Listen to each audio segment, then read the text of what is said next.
So we didn't have a session last week, and before that was a question of what is Vipassana. So that's why I thought that I will give you an overview, the Buddhist concept of the meditation.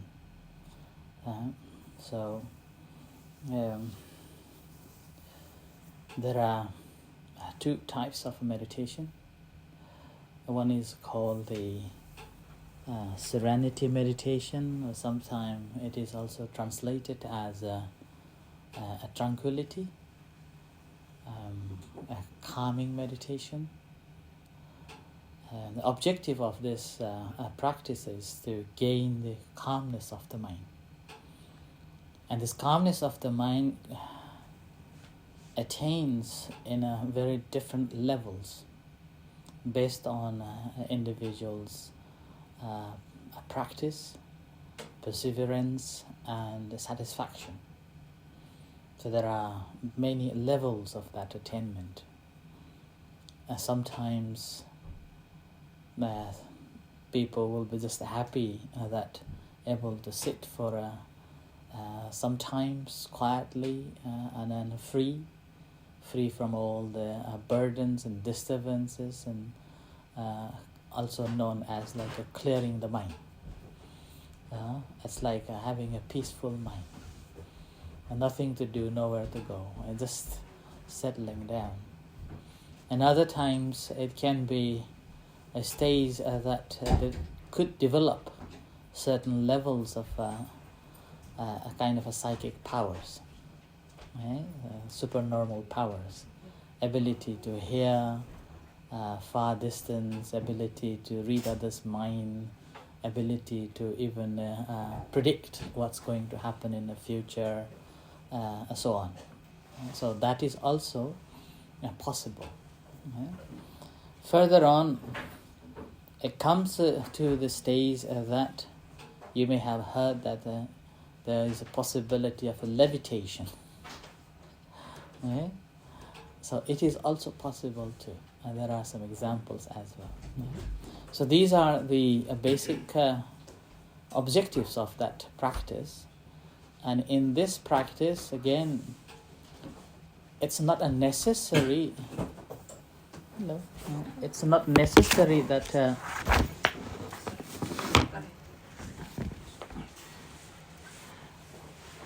which object of a meditation we should adopt. So you can have any objects, regardless of what. So that's why this practice is also practiced in every spirituality, in every religion. It's been a long time in the history of the human civilization.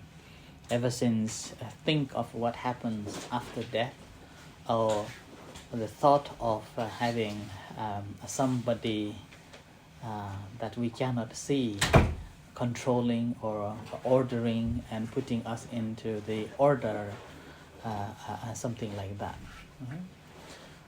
And also, sometimes it is also known as the way to gain the inner trance.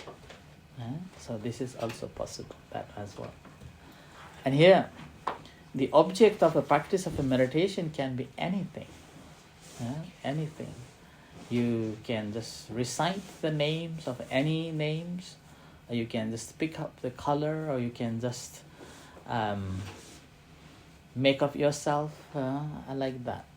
But in the commentaries, sub-commentaries, it's categorized into 40 different categories. So you can pick up one of those 40 different types of objects, and that's again categories, and work with that.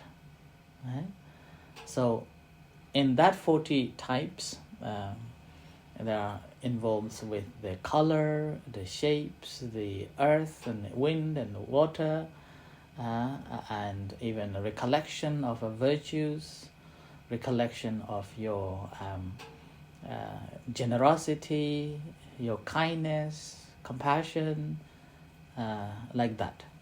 So there are so many. So that's also can be use it as an object of meditation.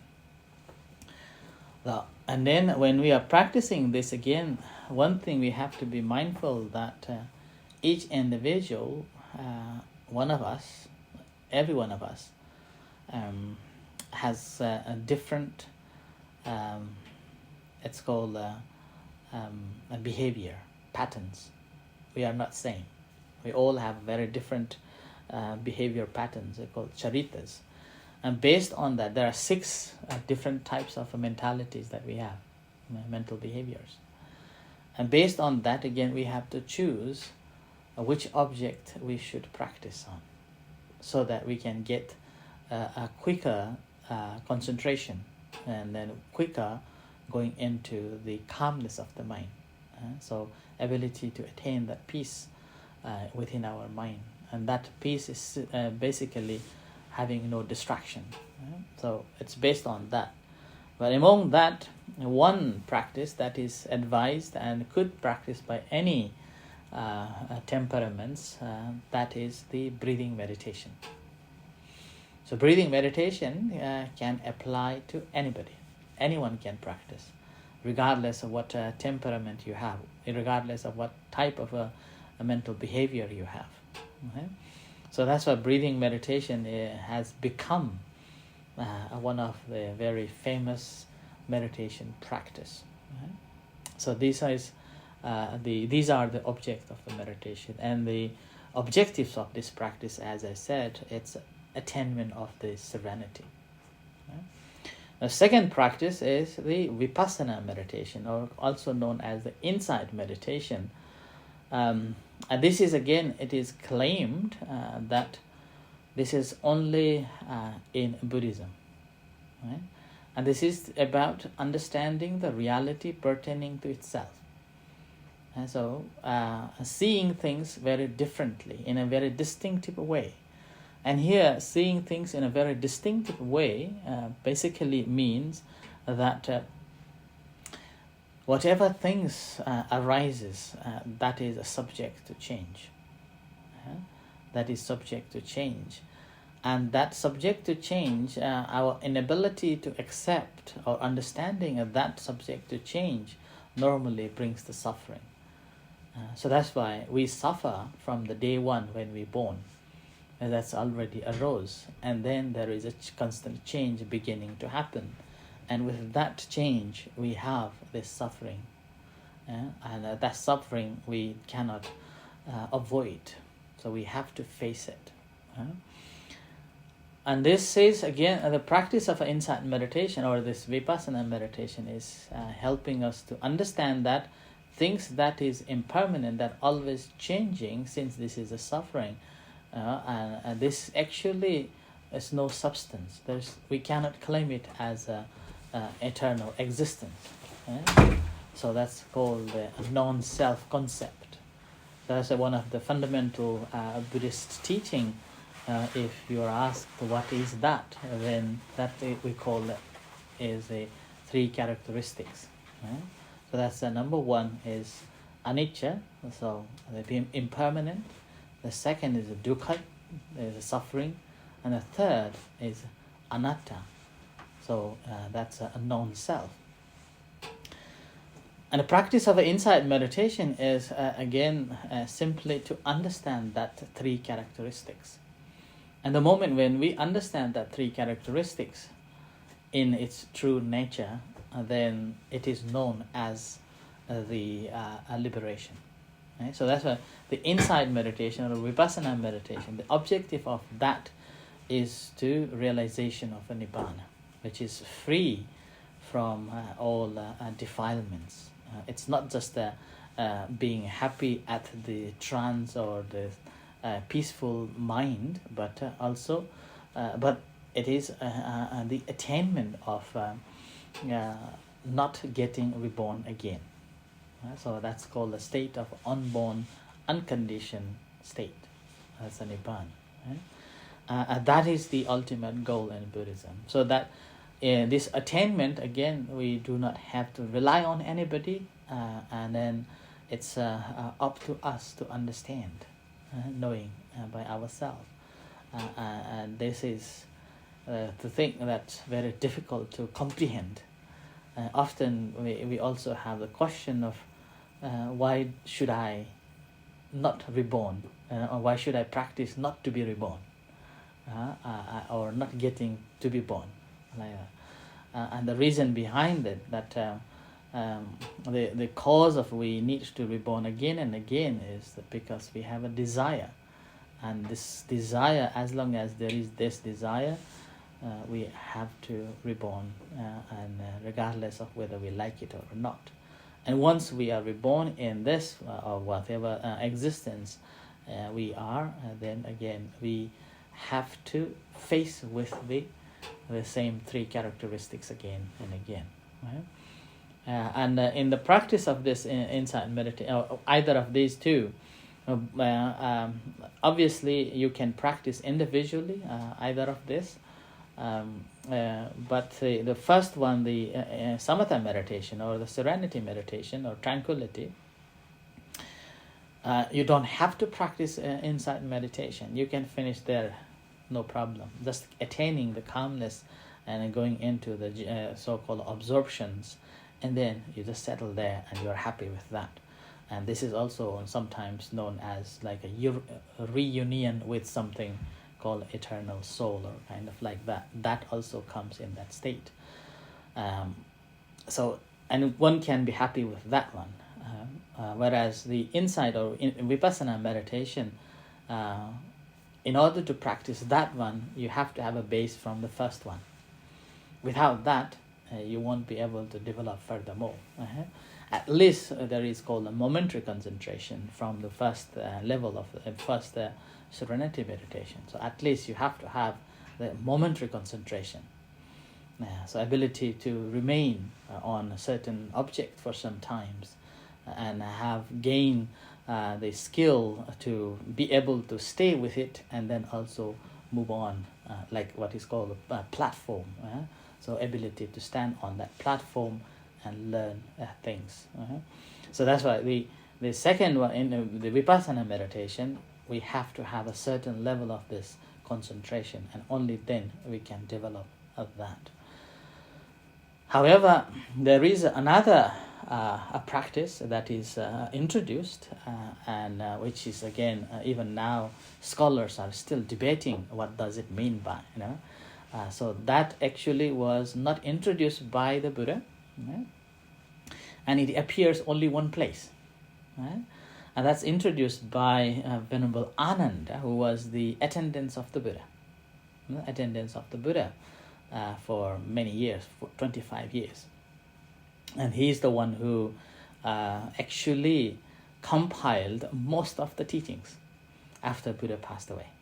So after Buddha passed away, the monks, the 500 enlightened monks, so-called, decided to compile the teachings. And then there was only one person who was walking or being with the Buddha like the shadow, was the Venerable Ananda. So he was invited to recite whatever he remembers, and then it was confirmed by 499 monks. And if there were any wrong, then it was wiped out, like that. So with that he was that knowledgeable monk. He introduced one specific way of practicing, that is called the investigative mind. It's investigating the teaching itself, right? So investigating and teaching itself. Although Buddha didn't taught that one, but Buddha introduced in other places, like another gentleman who was, his name was Bahia, who was practicing very asceticism as well, and having known that the Buddha was there to teach, he goes to see the Buddha, and then at that time, then the Buddha told him to concentrate on, not concentrating, just reflecting, wisely reflecting on, just as a seeing, not there you are. I think this is what I mentioned last session as well. So The similar way Venerable Ananda was introducing that way of liberating. So that's why there are 4 ways of practicing meditation. Right? So 2 main types. That's the Samatha and Vipassana, or the tranquility meditation and the insight meditation. However, you can practice in 4 ways. One, that is the first one. That's again in Buddhism. Okay. So the first, you practice the tranquility meditation to begin with, and then not stopping there after attaining the certain levels of the concentration, you excel from there. So improve from there to develop the Vipassana meditation or the insight practice. And the second one is you practice the insight, not focusing on any particular object, but eventually it becomes that the serenity or the tranquility simply gradually develops. And this way is very hard one. And then this way can put people off as well, because you do not see the benefit quickly. Whereas the first one, people feel very joy and happy and getting something, or I am getting something, I am developing something like that. So this is the second and the first one. The second one is a bit harder because you don't see the effect or the benefit of it. It takes quite a while to see the benefit of it, and a regular practice, and then regular ability to comprehend, and then this benefit you will see it, and then you really understand that actually there are so many benefits. Yeah? And then the third one is a combination of both at the same time. Right? This combination of both, again, you have a certain level of concentration. In the meantime, you're not attached to it, but meanwhile, your mind is open. So it's also known as open awareness practice. So you have one object to work with, but you're not stick with it, but you have open-minded. So whatever comes in ability to concentrate on that. And the fourth one, obviously, that's wisely reflecting on the Dhammas. And so this is the fourth way of a practice. Whichever, based on our ability to understand, that will be the way to practice. So rather than again confusing with which way I should practice, so better I would suggest to go with either the first one or the second one. Okay, so I offer this as a reflection for tonight's practice meditation. Okay, so let's practice.